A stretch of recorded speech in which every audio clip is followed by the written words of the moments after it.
Welcome back to the Brewing Trades Podcast. I'm Sam, and you're listening to Episode 2. Today, we're diving into a critical topic for anyone involved in futures, Forex, or any leveraged trading markets: risk budgeting. Whether you're a seasoned trader or just starting out, understanding how to allocate and manage your risk is essential for both protecting your capital and maximizing long-term growth. In this episode, our conversation focuses on the tools and techniques of risk budgeting. Our hosts, Maya and Remus, will be exploring various models, from volatility control to drawdown limits and leverage adjustments.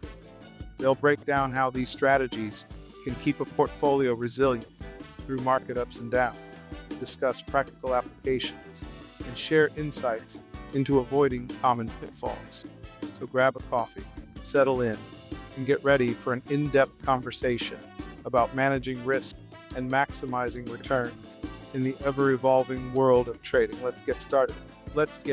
Welcome back to the Deep Dive, ready to tackle risk management.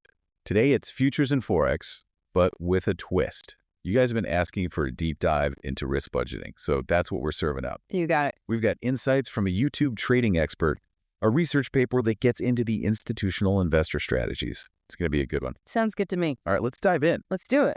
This YouTube trader, right off the bat, he's not just talking about winning or losing trades. He's going deeper. It's the magnitude of those wins and losses that really makes the difference. Totally, yeah. You can't just be counting wins, right? You can have more winning trades than losers and still lose money if your losses are bigger than your wins. It's about the overall picture. He uses this term R multiple, which sounds kind of technical at first, but when you break it down, it's a pretty simple concept. Absolutely. It's basically how much you win on average compared to how much you lose. So if you win $100 on average and lose 50 on average, that's an R multiple of 2. You're making twice as much on your wins as you are losing on those losses. So even if you're not winning every single trade, having a good R multiple can swing things in your favor. Exactly. It's so important, and a lot of new traders miss that. He's also super big on tracking every single trade, even if it's in a basic spreadsheet. Why is that so important? Data. It's king in trading. By tracking everything, you see your strengths, you see your weaknesses, you get to know your own trading style. You start to spot those patterns and refine your strategy. It's like having a journal, right? Revealing all your hidden habits. Exactly. Without that data, you're just guessing. And then he lays out 3 ways to approach risk management: improve win rate, improve R multiple, or do both. It's a great framework. Ideally, you improve both, of course. Yeah. But even focusing on one can really boost your performance. From your experience, which of those paths is easier for most traders to really get a handle on? It really depends on the person and how they trade. Some folks are naturals at finding those high probability trades. Others are better at managing trades once they're in, letting the winners run. It's all about playing to your strength. This one surprised me. He actually suggested taking fewer trades to get that win rate up. Doesn't that seem a little counterintuitive? It's about quality over quantity. When you're more picky, waiting for the perfect setups, you're less likely to jump into those impulsive trades that can really hurt you. Like a sniper waiting for that perfect shot. Exactly. Precision and discipline are key. He also emphasizes sticking with your strategy. Don't just throw it out after a few losses. Tweak it. Refine it. So many traders give up too quickly. They jump between systems without giving any of them a real chance to work. A few tweaks can make all the difference. What kind of tweaks are we talking about here? Could be adjusting your entry and exit points, maybe refining your risk management rules, adding another filter to your criteria. It's about those small adjustments that add up to big results. So it's constant refinement, always optimizing. Exactly.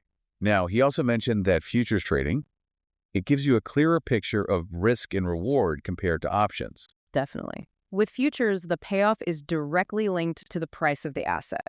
Makes it way easier to calculate potential profit and loss so you can manage your risk much better. Options, they bring in all these extra complexities, time decay, implied volatility. Yeah, those can make it tough to figure out your risk, especially if you're new to it all. So for traders who really value that transparency and want things straightforward, futures might be a good fit. Absolutely. You got to find the instruments that suit you and your risk tolerance. And to maximize those profits, he talks about scaling into and out of positions, multiple profit targets, moving that stop loss to break even, as the trade moves in your favor. That's a more advanced technique, but a good one.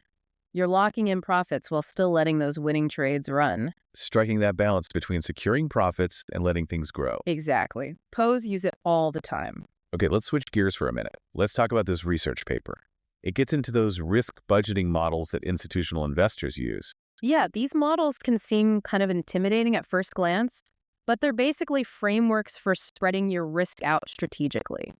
It focuses on three main models: volatility control, drawdown limit, and leverage control. Can you break those down for us? Sure. Let's start with volatility control. This one's all about adjusting your position sizes based on how much you expect an asset to move around.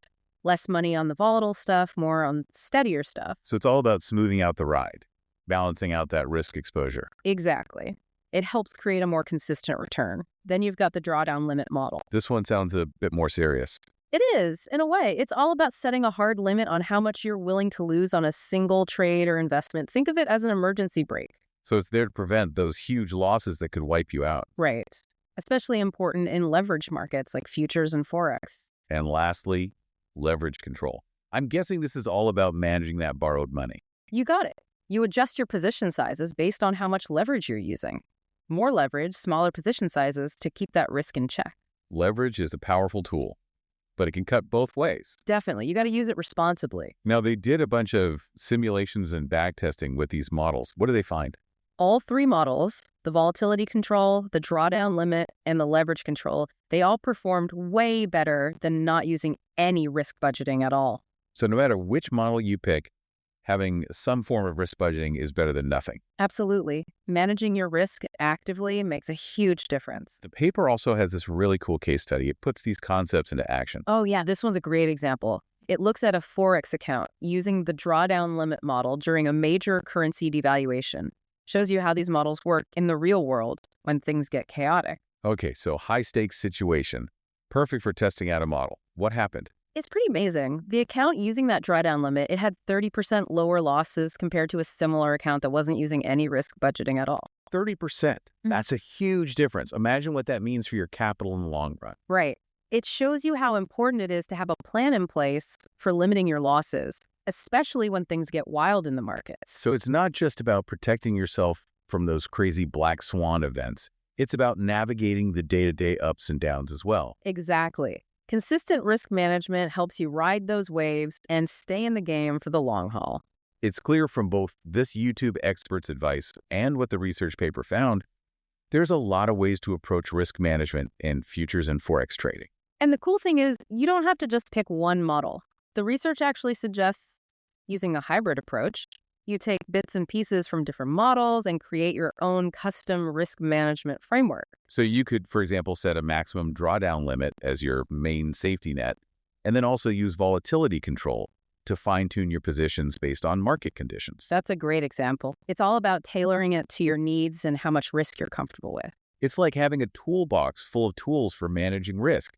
You pick the right one for the job. Exactly. The paper also talks about dynamic allocation.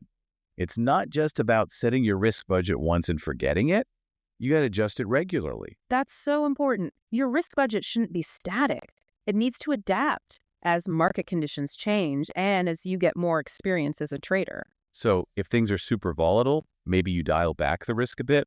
But if things are calm, you could potentially size up your positions. Exactly. You got to stay responsive to the market. It's always changing. They also have a section on integrating risk budgeting models with automated trading systems.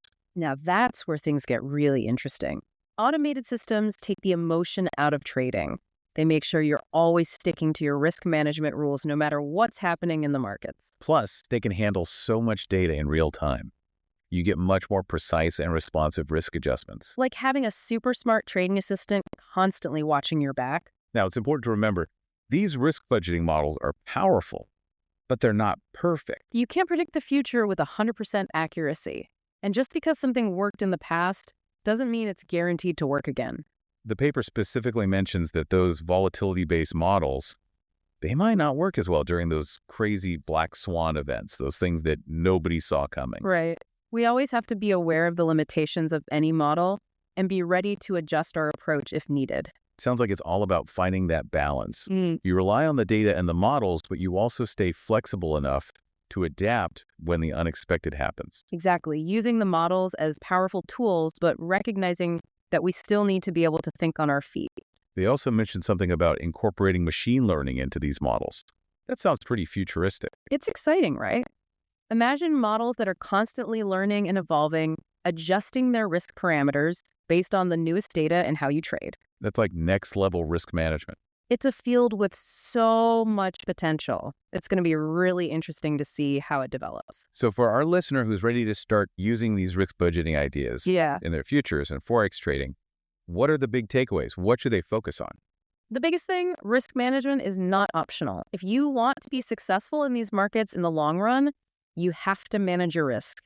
It's got to be part of your trading plan from day one. It's a lesson that a lot of new traders learn the hard way, right? Unfortunately, yeah. And don't be afraid to experiment with different models. Try that hybrid approach we talked about. Find what works best for you and your level of risk tolerance. Customization is key. Absolutely. And remember, your risk budget needs to be flexible, adjusted as needed. The markets are constantly changing. Makes sense. Any last words of wisdom? Embrace the power of automation. Find a platform or software that can implement your risk management rules automatically. It takes the emotion out of it and makes sure you're consistent. Great advice. Risk management, it might not be the most glamorous part of trading, but it's probably the most important. It's the foundation of everything. It's how you build consistent profits and a trading career that lasts. I couldn't have said it better myself.